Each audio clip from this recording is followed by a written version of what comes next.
रूप से राष्ट्रीय जनता दल ने जेडीयू की सिटिंग सीट को छीन ली है इस चुनाव में। जीत हुई सर, एक तरह से कहने निश्चित रूप से बड़ी जीत है और तेजस्वी यादव राष्ट्रीय जनता दल के राष्ट्रीय कार्यकारी अध्यक्ष की जिम्मेवारी संभालने के बाद यह हमको लगता है कि पहली बार बैलेट पेपर से चुनाव हुआ, ईवीएम से इतर, इलेक्ट्रॉनिक वोटिंग मशीन से इतर, और तेजस्वी यादव ने इसमें बल्ले बल्ले कर ली।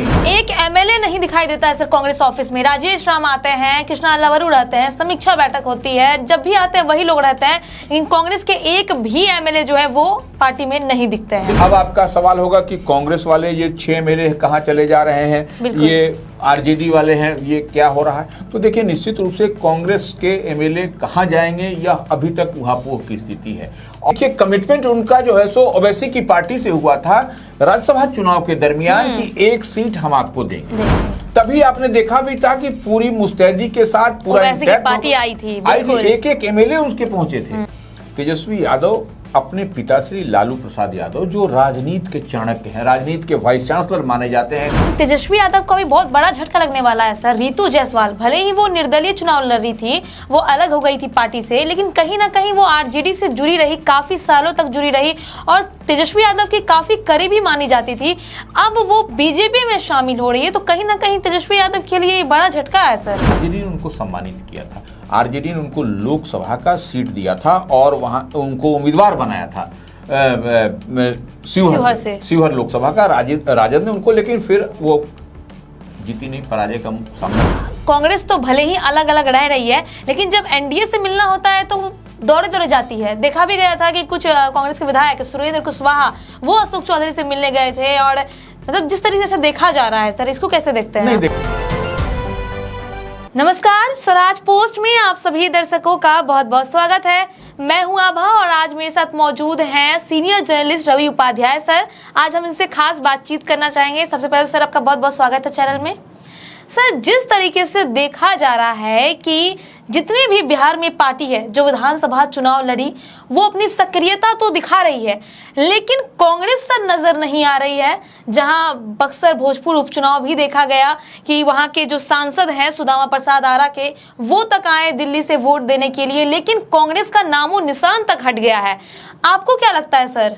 नहीं, देखिए, सबसे बड़ी बात है, इसको हम लोग जिस तरीके से ऐसे डिकोड करेंगे कि आप देख रहे हैं कि राज्यसभा के चुनाव हुए बिहार में, बिहार कोटे की सीट की बात हुई। आपने देखा कि जो सीट बनती हुई सीट बिगड़ गई, नहीं जीत सकी महागठबंधन इंडिया ब्लॉक, या लूज कर गई, टैंटै फिस हो गए। खैर, उस पर हम फिर आएंगे। लेकिन आपने जो मौजूद सवाल उठाया है कि बक्सर में और भोजपुर का जो विधान परिषद के जो उपचुनाव हुए, उस उपचुनाव में क्या कुछ निकल करके आया? निश्चित रूप से राष्ट्रीय जनता दल ने जेडीयू की सिटिंग सीट को छीन ली है इस चुनाव में। यह सबसे बड़ी बात है। और कहीं ना कहीं आप देखिए कि उपचुनाव हुए, उपचुनाव में क्या कहा जाता है कि उपचुनाव में तो जो भी होता है, नतीजे जो है सो रूलिंग पार्टी के पक्ष में ही आता है। हाँ। ये आम धारणा है, हम कोई अपनी तरफ से, आपकी तरफ से यह बात नहीं कर रहे हैं, यही होता भी है। और देखिए, लेकिन उपचुनाव के नतीजे आए, कल हम लोगों ने देखा जिस तरीके से उपचुनाव के नतीजे आए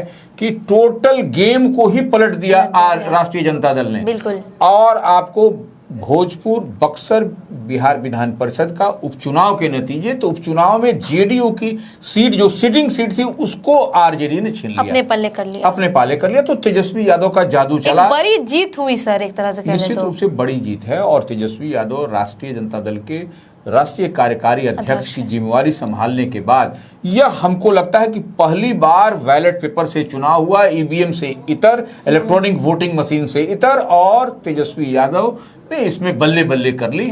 जो कहा जा रहा था कि तेजस्वी यादव की पार्टी राष्ट्रीय जनता दल थल्ले थल्ले है, तो अब उसका बल्ले बल्ले हो गया।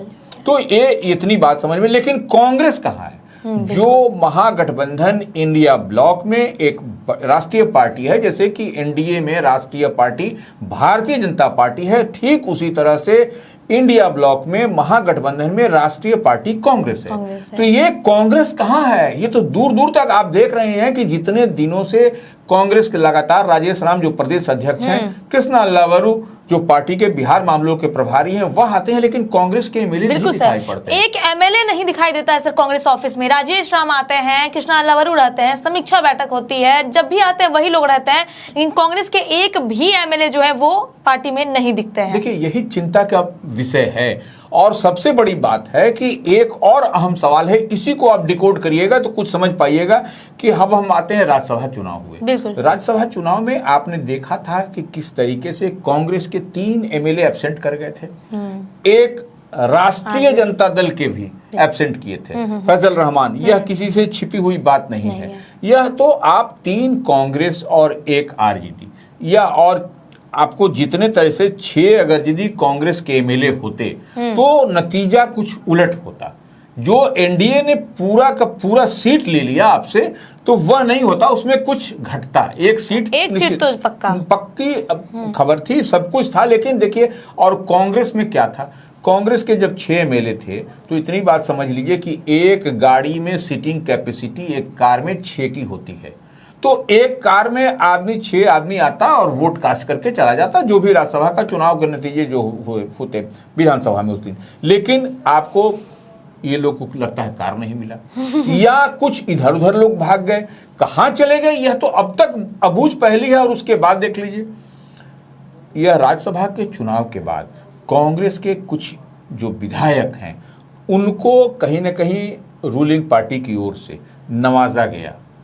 अब नवाजा क्या गया यह भी जान लीजिए।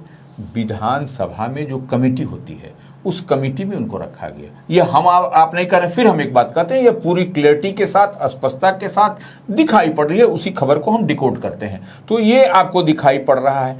फैसल रहमान जो आरजेडी के हैं, वह भी देखिए, इन पर भी कोई अब तक कार्रवाई नहीं हुई है। अब आपका सवाल होगा कि कांग्रेस वाले ये 6 एमएलए कहाँ चले जा रहे हैं, ये आरजेडी वाले हैं, ये क्या हो रहा है। तो देखिए, निश्चित रूप से कांग्रेस के एमएलए कहाँ जाएंगे, यह अभी तक उहापोह की स्थिति है। और तारिक अनवर जो आपको सांसद हैं, और तारिक अनवर कटिहार से सांसद हैं, पार्टी के बड़े और दिग्गज चेहरा हैं, कांग्रेस के प्रदेश अध्यक्ष रहे हैं, और वही नहीं पूर्व केंद्रीय मंत्री रहे हैं। तो वही जो चुनाव आचार समिति होती है, माने जो एक्शन लेने की बात होती है, उसके वह अध्यक्ष भी वही हैं राष्ट्रीय स्तर पर। बिहार स्तर की बात हम नहीं कर रहे। तो ये देखिए, वह भी नहीं कुछ बोल रहे हैं, वह सिर्फ बोल रहे हैं कि कांग्रेस को मजबूत होनी चाहिए। तमाम तरह की बात तारिक अनवर कर रहे हैं, तमाम तरह की बातें हो रही हैं, लेकिन अभी तक ये कांग्रेस के जो 6 एमएलए हैं उनसे कोई कारण बताओ नोटिस क्या जारी हुआ, क्या नहीं हुआ, ये समझ में नहीं आता। कुछ भी नहीं चल रहा। कारण बताओ नोटिस जारी हुआ भी था, लेकिन क्या प्रतिक्रिया आई है इस पर ये पता नहीं चला है। और अगर यदि आई है तो उसको पब्लिक डोमेन में आपके समक्ष, मीडिया के समक्ष रखनी चाहिए। और राजेश राम जो है सो लगातार सदाकत आश्रम कांग्रेस मुख्यालय जा रहे हैं। कृष्णा अल्लावरू जो मामलों के प्रभारी हैं कांग्रेस के, वह जा रहे हैं, बैठकें हो रही हैं, तमाम तरह का चिंतन मनन हो रहा है। लेकिन ऐसे जो जनप्रतिनिधि हैं, जो एमएलए हैं 6 आपके, वह दूर दूर तक नहीं दिखाई, यहाँ तक कि अपने क्षेत्र में भी दिखाई नहीं दे रहे हैं। बिल्कुल। अब देखिए दूसरी बात, अब हम लोग थोड़ा सा और आ जाते हैं कि महागठबंधन जो है, इंडिया ब्लॉक महागठबंधन, जिसको आरजेडी तेजस्वी यादव लीड कर रहे हैं। तेजस्वी यादव बिहार विधानसभा में नेता प्रतिपक्ष हैं, तो यह सबसे बड़ी बात है। और यही उनके लिए भी चिंता का विषय है कि कहीं ना कहीं जब भी कुछ स्ट्राइक करने की बात आती है कांग्रेस, आपने ठीक कहा कि बक्सर भोजपुर का जो स्थानीय निकाय का चुनाव हुआ, मैंने इसका जो एमएलसी का चुनाव हुआ बिहार विधान परिषद स्थानीय कोटे के, उसमें भी कांग्रेस का दूर दूर तक दिखाई पड़े। सीपीआईएमएल दिखाई पड़ रहा है, राष्ट्रीय जनता दल के उम्मीदवार से सब दिखाई पड़ा, अन्य लोग दिखाई पड़े, लेकिन कांग्रेस का कहीं अता पता दूर नहीं। तो ये सबसे चिंता का विषय है। और दूसरी बात देख लीजिए, हम लोग जब बात कर रहे हैं तो आप जो महागठबंधन की हम बात कर रहे हैं कि महागठबंधन में 35 एमएलए हैं टोटल, इन टोटलिटी 35 हैं, राष्ट्रीय जनता दल के 25 हैं, कांग्रेस के 6, हम तो पहले बताए। अब सीपीआईएमएल जो दीपांकर भट्टाचार्य की पार्टी है उसके 2 एमएलए हैं। अब जो सीपीआईएम मार्क्सवादी कम्युनिस्ट पार्टी के 1, और आईआईपी इंडियन इंक्लूसिव पार्टी जिसके आईपी गुप्ता जिसके अध्यक्ष हैं, एकमात्र वही एमएलए हैं। तो ये आपको दिखाई पड़ता है और सब कुछ झोल झाल है, कोई पूरी तरीके से क्लियरिटी में नहीं है। अब 25 एमएलए हैं। अब देखिए, आपको हम लोगों ने क्या कहा था, अभी विधानसभा कोटे से राष्ट्रीय आपको जो है सो 1 सीट लेने की बात है। एक सीट जैसे 10 सीट है जिसमें एक सीट पर उपचुनाव होगा नीतीश कुमार वाली सीट पर, 9 सीट पर आपको विधानसभा कोटे से उसमें एमएलए लोग वोट करेंगे। अब देखिए आंकड़ा क्या कहता है, हम इस बात को बताना चाह रहे हैं कि ये आंकड़ा कहता है कि 23, 24 सीट या 25 सीट की बात होती है। 25 सीट ही है आरजेडी के पास। बिल्कुल। अब देखिए कमिटमेंट उनका जो है सो ओवैसी की पार्टी से हुआ था राज्यसभा चुनाव के दरमियान कि एक सीट हम आपको देंगे।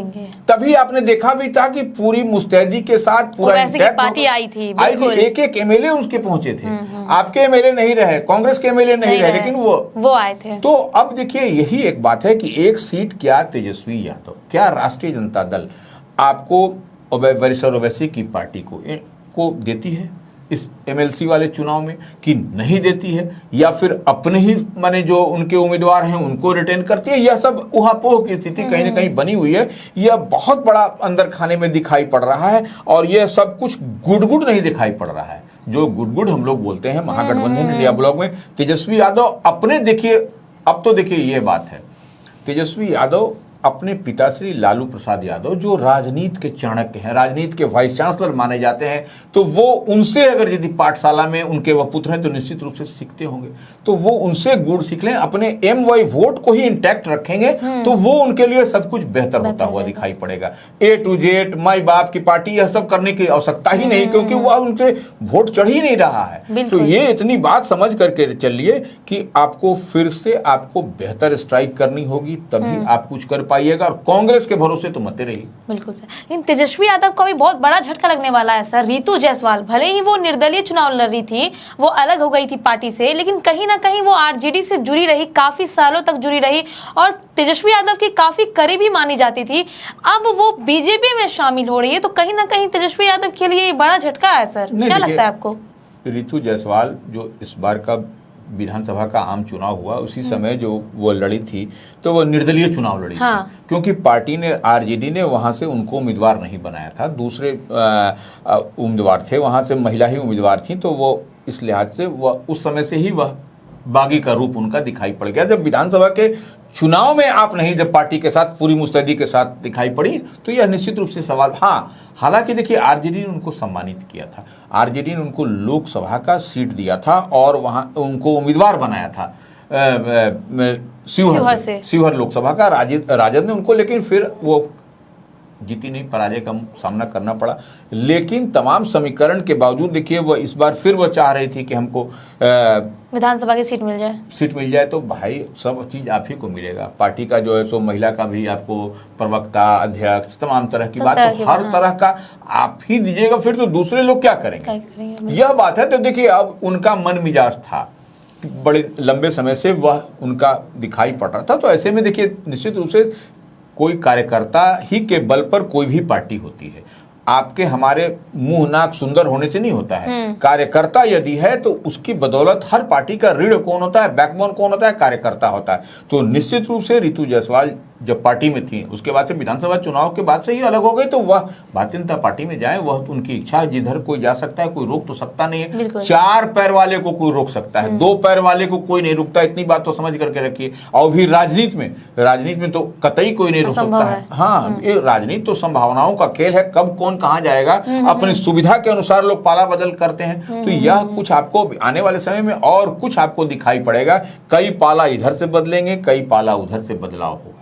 सर, कांग्रेस तो भले ही अलग अलग रह रही है, लेकिन जब एनडीए से मिलना होता है तो दौड़े दौड़े जाती है। देखा भी गया था कि कुछ कांग्रेस के विधायक सुरेंद्र कुशवाहा वो अशोक चौधरी से मिलने गए थे, और मतलब जिस तरीके से देखा जा रहा है सर, इसको कैसे देखते हैं? नहीं, देखिए अब कोई भी विधायक जिनकी नाम की चर्चा की, सुरेंद्र प्रसाद के, अशोक चौधरी से बीते दिन वह निश्चित रूप से फिर मुलाकात, तो वह देखिए विधायकों का, जनप्रतिनिधियों का एक ही प्ली होता है, एक ही बात वह कहते हैं कि अपने क्षेत्र की बात, अपने क्षेत्र के विकास के लिए हम कहते हैं। वो अंदर क्या बात हुई वो नहीं बताते हैं। यह वो हमेशा आपको देखिएगा। और वही नहीं, कई लोग कई अवसरों पर कई विधायक जाके मिलते हैं और हमेशा उन लोगों का वही एक ही राग, एक ही आलाप कहेंगे कि क्षेत्र के विकास के लिए हम बात कर रहे हैं। तो यह सब तो देखिए राजनीति में इसी को तो कहते हैं कि राजनीति किस तरीके से होती है। पहले की राजनीति और अब देखिए कांग्रेस पहले कमिटेड लोगों की पार्टी थी। अब देखिए वहां कमिटेड लोग नहीं है, इस तरीके की बात, तभी तो राज्यसभा के चुनाव के, नहीं तो राज्यसभा चुनाव ने बहुत बड़ा डेंट किया है महागठबंधन इंडिया ब्लॉक बिहार के अगर कंटेक्स्ट में बात करिए तो इतनी बात तो हम लोग समझ पा रहे हैं। आज के कार्यक्रम में सिर्फ इतना ही। आगे कार्यक्रम के लिए बने रहे स्वराज पोस्ट के साथ। अगर आप ये वीडियो यूट्यूब पे देख रहे हैं तो चैनल को सब्सक्राइब करें, वीडियो को लाइक करें। फेसबुक पे देख रहे हैं तो पेज को फॉलो करना ना भूलें और हमारी वेबसाइट है उसे भी जरूर विजिट करें। धन्यवाद। गोल, जहां 28 वर्षों के सफर में 18,000 से भी अधिक छात्रों ने डॉक्टर एवं इंजीनियर बनकर सफलता की ऊंची उड़ान भरे है, जहां साधारण छात्र भी बिहार एवं झारखंड टॉपर बनकर बड़ा इतिहास बना रहे हैं। दूरदर्शी शिक्षाविद श्री विपिन सिंह के मार्गदर्शन में मेडिकल एवं इंजीनियरिंग के लाखों छात्रों के लिए आशा की किरण के रूप में गोल, द रिजल्ट फैक्ट्री